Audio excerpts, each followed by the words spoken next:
Greg Ehrenberg here with Adam Scherer, and we've made it to day 3 of the NBA Injury Report. This has been a big hit so far. We appreciate all your support, but even more of your support would be appreciated if you guys could like this video, subscribe to our YouTube channel. It would be greatly appreciated. We've got a massive NBA slate on Wednesday, which brings us with a lot of injury news, and I don't even know what to hit on as being most important. And we obviously can't hit on every single player that's listed as questionable today, or else this video ends up being 4 hours long, which is not the purpose of the video. It is a purpose, though, to talk about some of the key injuries. Also, shout out to our sponsor, Yahoo, that's bringing us this injury report. But let's start with Luka Doncic, Adam, who looked a little hobbled early on last night in the game against the Nets and just pops up on the injury report, questionable with an ankle injury. I'm not exactly sure where he stands here. It could just kind of be standard procedure by the Mavericks. He's a little banged up, tail end of a back-to-back. But let's presume there's a situation where he does not play. Who benefits from the Dallas Mavericks if we don't have Luka in the lineup? Jaylen Brunson would most likely step into the starting lineup. He would see more playing time. His production, of course, goes up when he's on the floor without Luka as well. So that would be a really big bump. You would also see more opportunities for Kristaps Porzingis, assuming he plays. He's not on the injury report. Did play around 31 minutes last night in his first game back. So assuming he plays, Porzingis would look a little bit better. Brunson, I think, the biggest beneficiary. You also would see more usage going to Tim Hardaway Jr., running with the second unit basically by himself. Yeah, and I have maybe a little bit of a conspiracy theory here. Jaylen Brunson played very limited minutes last night, and I do wonder if this is a little bit of a plan by the Dallas Mavericks. Play Brunson limited minutes last night, big minutes for Luka Doncic. Maybe rest Luka today, play Brunson bigger minutes. Maybe that was part of a bigger plan, but we shall see. Also, all more reason you guys should be subscribing to the YouTube channel. We got the deeper dive live before lock coming up later. We'll have more of a better feel for who's actually in or out today. Next one. We've got D'Angelo Russell. He remains out for the Minnesota Timberwolves. We've got Karl-Anthony Towns, who's going to be playing. So the other day, we saw Cat out, we saw Russell out, and that made for a pretty popular play in Anthony Edwards. He was fine. Not great, but not terrible. But now that we know that D'Lo remains out, Cat returns, what does that do for the outlook of the Minnesota Timberwolves? Yeah, I mean, Edwards still looks better than he would if Russell were in. He's still certainly a reasonable option. Cat played 41 minutes last game. That was with Russell out as well.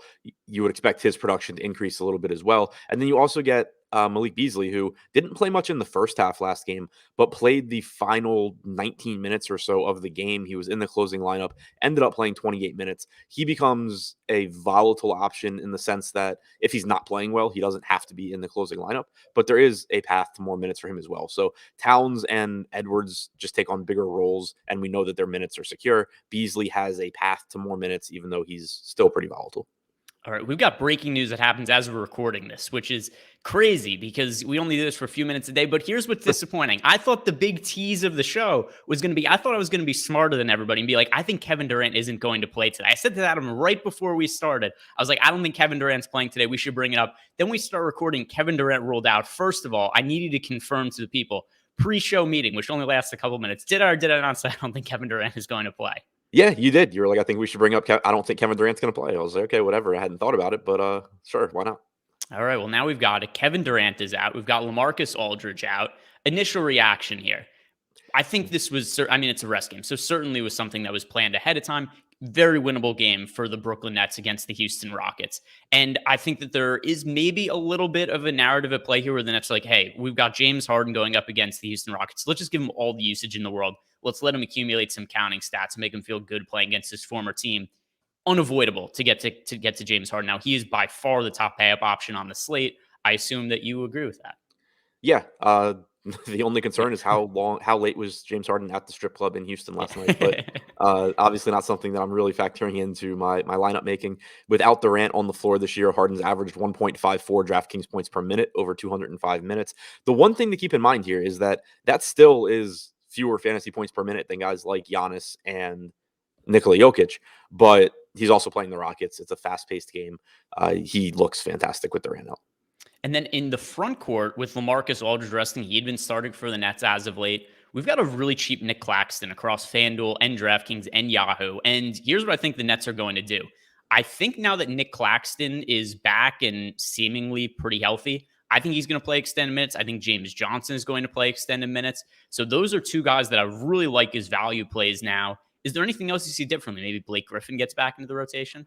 No, I agree with you on Claxton and Johnson. I think you could see Paul Millsap end up being useful as well. He only played 4 minutes last night. Claxton played 21, Johnson played 25. So I certainly think those two are ahead of Millsap at this point. But Aldridge also played 23 minutes. So there are minutes available where you could see Millsap play enough minutes to be a serviceable value option. But again, I think Johnson and Claxton are ahead of him.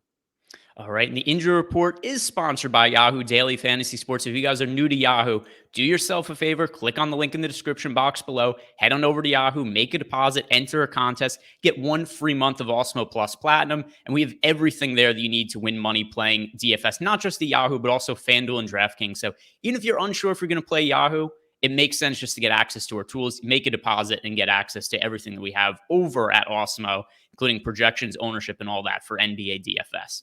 All right, so we got breaking news on our short segment, the first in the first week of our show. But given the nature of NBA, I'm sure it's going to happen again.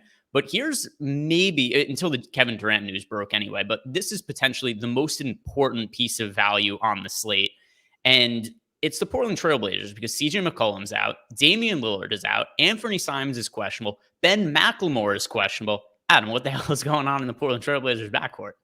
Yeah, lots of minutes potentially available. We saw Dennis Smith Jr. play about 38 minutes last game. If Simons is out, there's no real path to him not playing huge minutes again. He's around a fantasy point per minute guy, so he still looks really good.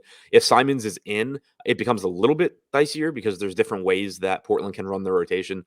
You could see Simons take some of those minutes from Dennis Smith Jr. You could see them play a lot of minutes alongside each other. Not exactly sure how that would work out, but it does make Smith a little bit riskier. But there's still plenty of opportunities there. Tough matchup against a good defensive team, but also a fast-paced team that they're playing against. So I think that if everybody's out, or Simons in particular, Smith looks great. If Simons is in, Simons looks good, assuming we don't get a minutes limit.